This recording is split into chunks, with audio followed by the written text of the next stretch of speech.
आपने बताया कि जो किडनी पेशेंट हैं जिनका डायलिसिस होता है, हाँ, वो किस तरह से डायलिसिस से बच जाते हैं और किडनी जो है प्रॉपर वापस हील हो जाती है, क्योंकि मोस्टली हमने देखा है कि किसी की किडनी खराब हो गई वो ट्रांसप्लांट ही कराता है या मर जाता है। ये एक इम्पॉर्टेंट बात है जो मैं आपको बताना चाहता हूँ ताकि आप इसको उन लोगों तक पहुँचाएं जिनको इसकी ज़रूरत है। ऐसे बहुत सारे लोग हैं लाखों में जो हर दूसरे दिन या तीसरे दिन डायलिसिस कराते हैं। पहले तो समझना पड़ेगा डायलिसिस क्या है। बहुत ही सिंपल है, आधे मिनट में समझ जाएंगे। आप जो भी कुछ खाते हैं पीते हैं उसमें कुछ चीज़ें बॉडी उपयोग में लाता है, एनर्जी में कन्वर्ट करता है, कुछ चीज़ें बॉडी यूज़ नहीं कर पाता है, तो आप यूरिन पेशाब के रास्ते उनको बाहर फेंक देते हैं। तो वो पेशाब कैसे बनता है, वो किडनी का काम होता है। उसके अंदर वो सारी चीज़ें हैं पेशाब में जो बॉडी को नहीं चाहिए, तो बॉडी ने उसको बाहर भेज दिया। क्रेटनाइन है, यूरिया है, यूरिक एसिड है, ऐसे बहुत सारी चीज़ें, छोटे मोटे प्रोटीन हैं अलग अलग तरह के जो बॉडी को नहीं चाहिए, तो बॉडी ने पेशाब किया। आप बोलेंगे अरे मुझे पेशाब आ रहा है, तो वो किडनी ने बाहर भेजने का तैयारी कर ली है और आप गए और आपने अपने आप को हल्का किया, ठीक हो गया। ये तो हुआ नॉर्मल। आपका बॉडी खुद ही आपका डायलिसिस कर रहा है। डायलिसिस ये है, हमारा बॉडी हमारे अंदर की जो चीज़ जो हमें नहीं चाहिए वो बाहर फेंकने का रास्ता बनाया, इसे कहते हैं डायलिसिस। यानी कि हमारे सबकी बॉडी करती है इसको। अगर वो करना बंद कर दे, किडनी अपना काम करना बंद कर दे, अब जब मैं पानी पी रहा हूँ और बॉडी को उनमें से कई सारी चीज़ नहीं चाहिए लेकिन बाहर का रास्ता बंद है, तो बॉडी क्या करेगा, गुब्बारे की तरह, बैलून की तरह उस पानी को, उस फ्लूइड को बॉडी में ही इकट्ठा होता रहेगा।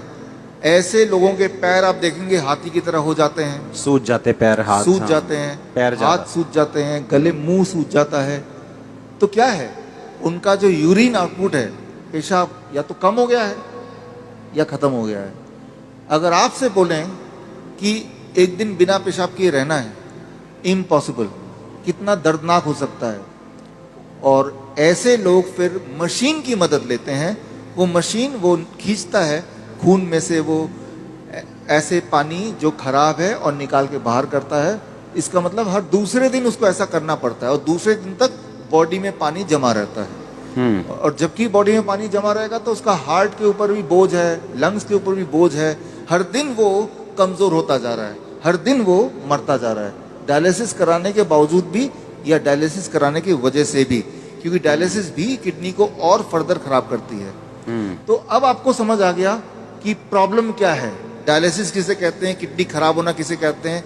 ऐसे लोगों को पहचानेंगे कैसे, आप जब देखेंगे। हम कैसे पहचानते हैं ऐसा पेशेंट को, कोई रिपोर्ट की ज़रूरत नहीं है मुझे, आपको भी ज़रूरत नहीं है। आप सिर्फ ऊपर से नीचे देखेंगे, अगर पैर हाथ में सूजन है थोड़ा बहुत भी, तो समझ लीजिए कि किडनी फेलियर की तरफ आप बढ़ चुके हैं। लेकिन घबराने की बात नहीं है। पहली बात, जब सूजन होती है बॉडी में, पानी जम जाता है तो सांसें भी नहीं ले पाता है, मुश्किल से लेता है, तो ये भी गड़बड़ है। वो चलता है थक जाता है, ये भी गड़बड़ है।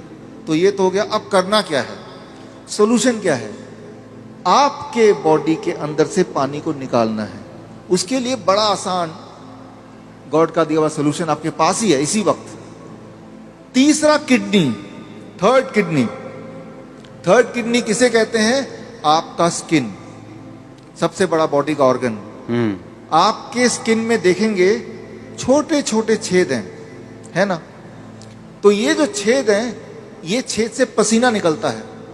आप पसीने का एक बूंद लीजिए, पेशाब का एक बूंद लीजिए, दोनों को लैब में ले जाइए। अब पूछिए कि इसमें क्या है। पेशाब के एक बूंद में क्रेटनाइन, यूरिया, यूरिक एसिड, वो सारा कुछ मिलेगा जो पसीने के एक बूंद में मिलेगा। अच्छा, हाँ, यानी कि पसीना और पेशाब सेम है, अलग अलग नहीं है, बिल्कुल सेम है। केमिकल कॉम्पोजिशन दोनों का सेम है, उसमें भी सोडियम है, उसमें भी सोडियम है, उसमें भी पोटेशियम, उसमें भी पोटेशियम है। आपका पसीना एक तरह से बॉडी का पेशाब का ही एक और फॉर्म है। आपका जो स्किन है, ये भी भगवान का बनाया हुआ इमरजेंसी किडनी है, इमरजेंसी किडनी। तो उस इंसान का जिसके दोनों किडनी खराब हो गए, अब क्या करेंगे, ये जो स्टेपनी है, मैं इसको स्टेपनी बोलता हूँ। आपकी गाड़ी का एक टायर पंचर हो गया, आप स्टेपनी यूज करते हैं ना, तो हम बोलते हैं कि ये स्किन को यूज कर लो, स्किन से बाहर निकाल दो। अब सवाल आता है स्किन से कैसे निकालें। स्किन से निकालने के तरीके, अभी बाथटब का वीडियो प्लीज चला दें। ओके, हमारे चलाओ वीडियो बाथटब का। हमारे हॉस्पिटल में, हिम्स हॉस्पिटल है, डेराबस्सी में है, अभी जलंधर में भी खुल गया है। आप देखिए यहाँ पे वीडियो, ये जो लोग आप देख रहे हैं ये पानी के टब में बैठे हुए हैं। पानी का टेम्परेचर याद रखिएगा 40 डिग्री सेल्सियस पे है। पानी गले तक है। गले तक पानी अगर हो, उसका टेम्परेचर अगर 40 डिग्री सेल्सियस मेंटेन कर पाएं और ये लोग अगर 2 घंटे बैठ पाएं तो 2 घंटे के अंदर 2 घंटे सुबह शाम के एक ही बार, एक बार, या फिर 1-1 घंटा 2 बार। अच्छा, ऐसा करने से, ये सारे किडनी पेशेंट हैं, ये वो पेशेंट हैं जो हर दूसरे तीसरे दिन डायलिसिस कराने जाते थे, लेकिन अब वो जाते नहीं हैं। क्यों? क्योंकि वो अब ऐसा करते हैं, इससे उनकी तीसरी किडनी से वो सारा जो मल है जो पेशाब के रास्ते नहीं निकल पा रहा था वो निकल जाता है। पहली बात। दूसरी बात, और ऐसे टब में, कोई भी टब में बैठ जाना है, कोई भी टब में, कोई भी टब हो, और उसमें जो पानी है उसे 40 डिग्री पे ही रखना है। 40 डिग्री पे रखना है। और नापना कैसे? थर्मामीटर से। थर्मोमीटर आप 150-200 रुपए का मिल जाएगा। पानी नापने वाला जो पानी नापने स्पेशल वाला थर्मामीटर, स्पेशल थर्मोमीटर 150-200 में मिल जाएगा। हाँ, कहीं उसको चेक करते रहना कि वो 40 डिग्री पे मेंटेन रहे। अगर कम हो गया गर्म पानी डाल लेना है, गर्म पानी डाल देना, 2 घंटे बैठना है। 2 घंटे बैठना है। ये टेम्परेरी सोल्यूशन है कि किडनी हील भी होगी? इसमें मैं आता हूँ। हाँ, ये किडनी हील होगी, लेकिन कैसे? 2 चीज होगा उसके साथ। आप अगर ये करेंगे तो एक्सपेरिमेंट करने के लिए उस इंसान का पहले आप बोलिए कि वजन करे, क्योंकि वजन में वो अंदर पानी है। 2 घंटे बाद दोबारा वजन करेंगे तो आधा किलो, 1 किलो, 1.5 किलो वजन कम मिलेगा। मतलब बाहर आ गया, वो बाहर आ गया। पहली बात। आप एक और काम करें, उनके पैरों के सूजन के फोटो खींच लें। 2 घंटे बाद दोबारा देखें, अरे सूजन कहाँ गया? अरे बाहर चला गया, उसको बॉडी ने बाहर भेज दिया। एक और काम करें, किडनी पेशेंट की एक दिक्कत होती है, उनका बीपी बहुत हाई रहता है। क्यों? गुब्बारे को जैसे फुलाएंगे तो प्रेशर बढ़ गया ना, तो बॉडी भी तो गुब्बारे की तरह फूल रही है, पानी अंदर डल डल के, तो प्रेशर बढ़ता जा रहा है। तो चाहे कितनी भी दवा खा लें किडनी का पेशेंट, प्रेशर उनका बहुत ज्यादा होता है, ब्लड प्रेशर। अच्छा, लेकिन तो अब पहले प्रेशर नाप लें, ज्यादा ही मिलेगा 200/100। अब पानी में बिठाएं, और अब पानी में बिठाने के बाद 2 घंटे बाद दोबारा प्रेशर नापें, तो प्रेशर कम हो जाएगा। कम से कम 40 यूनिट कम हो जाता है, किसी का 20 यूनिट कम हो जाता है, लेकिन कम जरूर होता है, हर एक का कम होता है। तो जो मेन सिम्टम होते हैं किडनी पेशेंट के, वो सारे सिम्टम एक क्लासिक सिम्टम होता है। मोस्टली बोलते हैं कि किडनी आपकी श्रिंक हो गई है जी, किडनी सुंगड़ गई है, सिकुड़ गई है, वो काम नहीं कर रही। हाँ, वो फिर से बढ़ेगी कि नहीं बढ़ेगी? ऐसे ही रखना पड़ेगा पेशेंट को? ये बड़ा इंटरेस्टिंग है। ये सवाल बहुत सारे पेशेंट ठीक होने के बाद भी पूछते हैं। ठीक होना कैसे पता चल गया? कि अब उनको ये करने की जरूरत नहीं है। 3 महीना लगातार करने के बाद अब करने की जरूरत ही नहीं है। अब पेशाब भी नॉर्मल हो रहा है, सूजन भी नहीं आ रही है, ब्लड प्रेशर भी नॉर्मल है, यानी ठीक हो गया। लेकिन वो क्रिएटिनिन और यूरिया, क्रिएटिनिन भी नॉर्मल आ गया, यूरिया भी नॉर्मल आ गया, यूरिक एसिड भी नॉर्मल है, सारा कुछ नॉर्मल हो गया। हाँ, ब्रीदिंग भी नॉर्मल है। साइज किडनी का। अब आता है साइज।